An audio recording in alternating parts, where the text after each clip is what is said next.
ओम शांति। आज सुनते हैं 31 दिसंबर 2007 की अव्यक्त मुरली। आज की अव्यक्त मुरली का टाइटल है नए वर्ष में अखंड महादानी, अखंड निर्विघ्न, अखंड योगी और सदा सफलता मूर्त बनना। तो आज की मुरली में बाबा ने 4 क्वेश्चन। नंबर 1, नए वर्ष का क्या अर्थ है। नंबर 2, प्रकृति जीत आत्माएं कौन सा वाइब्रेशन फैलाएंगी। नंबर 3, सफलता मूर्त बनने के लिए कौन कौन से खजाने सफल करने हैं। लास्ट, खजानों की कौन सी चेकिंग करनी है। तो सुनते हैं प्यारे बाबा के विशेष आज उमंग उत्साह से भरपूर नए साल की मुरली। नया उमंग, नया उत्साह, सब कुछ नया। तो बाबा ने कहा श्रेष्ठ वृत्ति से श्रेष्ठ वाइब्रेशन फैलाने हैं। तो सुनते हैं 31 दिसंबर 7 की मुरली। आज बाप दादा अपने सामने डबल सभा को देख रहे हैं। एक तो साकार में सन्मुख बैठे हैं और दूसरे दूर बैठे भी दिल के समीप दिखाई दे रहे हैं। दोनों सभाओं की श्रेष्ठ आत्माओं के मस्तक में आत्मदीप चमक रहा है। कितना सुंदर चमकता हुआ नज़ारा है। इतने सब एक संकल्प, एक स्थिति में स्थित परमात्म प्यार में लवलीन एकाग्र बुद्धि से स्नेह में समाये हुए कितने प्यारे लग रहे हो। आप सभी भी आज विशेष नया वर्ष मनाने के लिए पहुंच गए हो। बाप दादा भी सभी बच्चों का उमंग उत्साह देख, चमकते हुए आत्मदीप को देख हर्षित हो रहे हैं। आज का दिन संगम का दिन है। एक वर्ष की पुराने की विदाई है और नए वर्ष की बधाई होने वाली है। नया वर्ष अर्थात नया उमंग और उत्साह, सर्व परिवर्तन का उमंग है और सर्व प्राप्तियों को स्वयं में प्राप्त देख दिल में उत्साह है। दुनिया वाले भी यह उत्सव मनाते हैं। उन्हों के लिए एक दिन का उत्सव है और आप लकी लवली बच्चों के लिए संगम युग का हर दिन उत्सव है, क्योंकि खुशी का उत्साह है। दुनिया वाले तो बुझे हुए दीपक को जला के वर्ष मनाते हैं और बाप दादा और आप इतने सारे चारों ओर के जगे हुए दीपकों के साथ नया वर्ष का उत्सव मनाने आए हैं। यह तो रीति रस्म मनाने के निमित्त मात्र करते हो, लेकिन आप सभी तो जगे हुए दीपक हो, जगे हुए टमटमाते हुए अपना चमकता हुआ दीप दिखाई देता है। जी बाबा, स्पष्ट दिखाई देता है, जो अविनाशी दीप है। तो नए वर्ष में हर एक ने दिल से 100% विश्व की आत्माओं के प्रति कोई नया प्लान बनाया है। 12 बजे के बाद नया वर्ष शुरू हो जाएगा, तो इस वर्ष को विशेष किस रूप से मनाएंगे।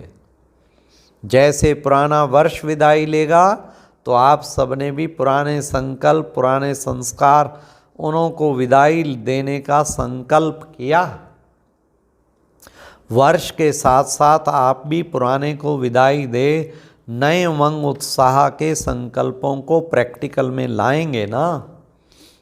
तो सोचो अपने में क्या नवीनता लाएंगे, कौन से नए उमंग उत्साह की लहर फैलाएंगे,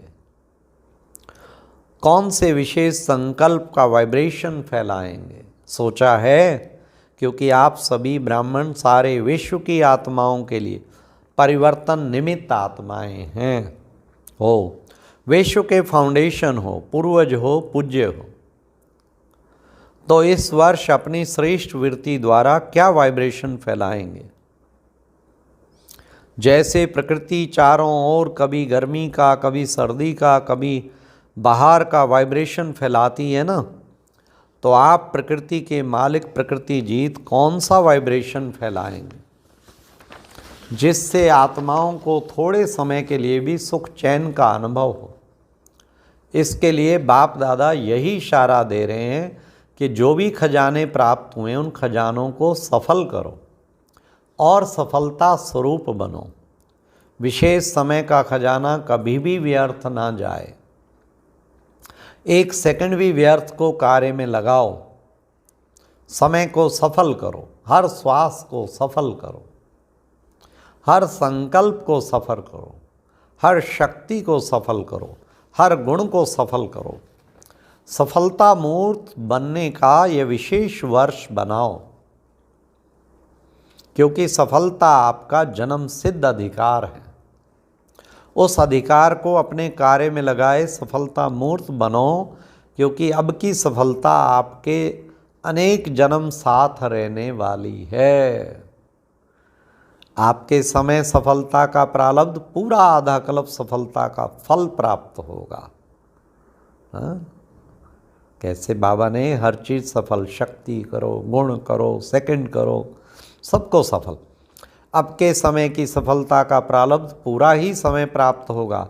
श्वास को सफल करने से भविष्य में भी देखो, आपके श्वास सफलता को परिणाम भविष्य में सभी आत्माएं पूरा समय स्वस्थ रहती है। निरोगी काया, बीमारी का नाम ही नहीं है, डॉक्टर्स की डिपार्टमेंट ही नहीं है, क्योंकि डॉक्टर्स क्या बन जाएंगे, राजा बन जाएंगे ना। अभी मेडिकल विंग वाले डॉक्टर कितनी सेवा कर रहे हैं, बाबा कहते हैं राजा बन जाएंगे, विश्व के मालिक बन जाएंगे। लेकिन इस समय आप श्वास सफल करते हो और सर्व आत्माओं को स्वस्थ रहने का प्रारब्ध प्राप्त होता है। ऐसे ही ज्ञान का खजाना, उसका फल स्वरूप स्वर्ग में आपके अपने राज्य में इतने समझदार शक्तिवान बन जाते, जो वहाँ कोई वजीर से राय लेने की आवश्यकता नहीं, स्वयं ही समझदार शक्तिवान होते हैं। शक्तियों को सफल करते हो, उसकी प्रारब्ध वहाँ सब शक्तियाँ, विशेष धर्म सत्ता, राज्य सत्ता, दोनों ही विशेष शक्तियाँ, सत्ताएं वहाँ प्राप्त होंगी।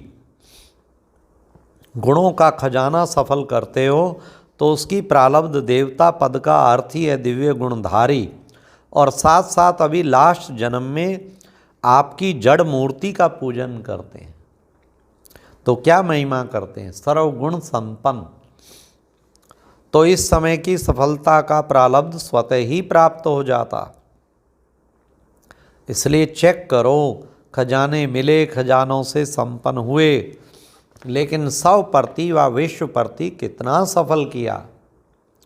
पुराने वर्ष को विदाई देंगे तो पुराने वर्ष में क्या जमा खजाना सफल किया, कितना किया, यह चेक करना, और आने वाले वर्ष में भी इन खजानों को व्यर्थ की बजाय सफल करना ही है। एक सेकंड भी और कोई खजाना भी व्यर्थ ना जाए। पहले बताया कि संगम समय का सेकंड नहीं है, वर्ष के बराबर है। ऐसे नहीं समझना एक सेकंड एक मिनट ही तो गया, व्यर्थ जाना, इसको ही अलबेलापन कहा जाता है। आप सबका लक्ष्य है कि बाप ब्रह्मा बाप समान, ब्रह्मा समान संपन्न और संपूर्ण बनना ही है। तो ब्रह्मा बाप ने सर्व खजाने आदि से अंतिम दिन तक सफल किया ना, इसका प्रत्यक्ष प्रमाण देखा, संपूर्ण फरिश्ता बन गया। अपनी प्यारी दादी को भी देखा, सफल किया, और औरों को भी सफल करने का सदा उमंग उत्साह बढ़ाया। तो ड्रामानुसार विशेष विश्व सेवा के अलौकिक पाठ के निमित्त बनी। तो इस वर्ष कल से हर दिन अपना चार्ट रखना, कौन सा समय सफल और व्यर्थ, क्या हुआ कितना हुआ। अमृत वेले ही दृढ़ संकल्प करना, स्मृति स्वरूप बनना कि सफलता मेरा जन्म सिद्ध अधिकार है, सफलता मेरे गले का हार है, सफलता स्वरूप ही समान बनना है। ब्रह्मा बाप से प्यार है ना, तो ब्रह्मा बाप का सबसे ज़्यादा प्यार किससे था जानते हो, किससे प्यार था, मुरली से था ना। लास्ट दिन भी मुरली का पाठ मिस नहीं किया। समान बनने में ये चेक करना, ब्रह्मा बाप का जिससे प्यार रहा, ब्रह्मा बाप के प्यार का सबूत है, जिससे बाप का प्यार था उससे मेरा प्यार स्वतः ही सहज होना चाहिए। ब्रह्मा बाप की और विशेषता क्या रही, सदा अलर्ट, अलबेलापन नहीं, लास्ट दिन भी कितना अलर्ट रूप में अपने सेवा का पार्ट बजाया। शरीर कमज़ोर होते भी कैसे अलर्ट होके आधार लेके नहीं बैठे और अलर्ट करके गए। 3 बातों का मंत्र दे के गए, याद है ना सबको। तो जितना अलर्ट रहेंगे, फॉलो करेंगे, अलबेलापन खत्म होगा। अलबेलेपन के विशेष बोल बाप दादा बहुत सुनते रहते हैं, जानते हो ना। अगर इन 3 शब्दों को निर्विकारी, निराकारी और निरंकारी सदा अपने मन में रिवाइज और रियलाइज करते चलो तो ऑटोमेटिकली सहज और स्वतः समान बन ही जाएंगे। तो एक बात सफल करो, सफलता मूर्त बनो। और दूसरी बात, बाप दादा ने बच्चों की वर्ष की रिजल्ट देखी। महादानी बने हो लेकिन अखंड महादानी, अखंड अंडरलाइन, अखंड महादानी, अखंड योगी, अखंड निर्विघ्न, अभी इसकी आवश्यकता है। क्या अखंड हो सकता है? हो सकता है। पहली लाइन वाले अखंड हो सकता है, हाथ उठाओ अगर हो सकता है। जो कर सकता है कर सकते हो। मधुबन वाले भी उठा रहे हैं। बाप दादा मधुबन वालों को पहले देखता है क्योंकि मधुबन से प्यार है ना। शांतिवन या पांडव भवन या जो भी दादी की भुजाएं, सबको ध्यान से देखते हैं। अगर अखंड हो गया, मनसा से शक्ति फैलाने की सेवा में बिजी रहो, वाचा से ज्ञान की सेवा और कर्म से गुणदान या गुण का सहयोग देने की सेवा, ये सब बिजी रहो। तो बाबा ने कहा फिर क्या होगा? बिजी रहने से व्यर्थ खत्म हो जाएगा। हाँ, तो बाबा ने कहा मुझे सदा समझो। ब्रह्मा बाप ने क्या कहा? हर बात में खुद निमित्त बन करके निमित्त बनाया। हे अर्जुन बन पार्ट बनाया, मुझे बजाया। मुझे भी निमित्त बनना है, मुझे करना है। दूसरा करेगा मुझे देख के और करेंगे।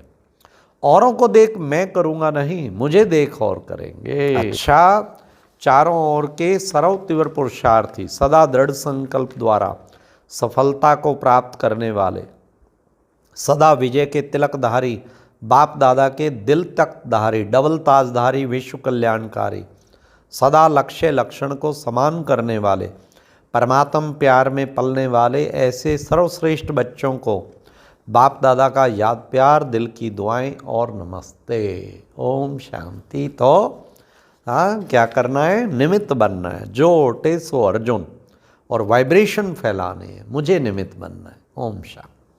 और अब यह एक बहुत अच्छी वीडियो भी जरूर देखें।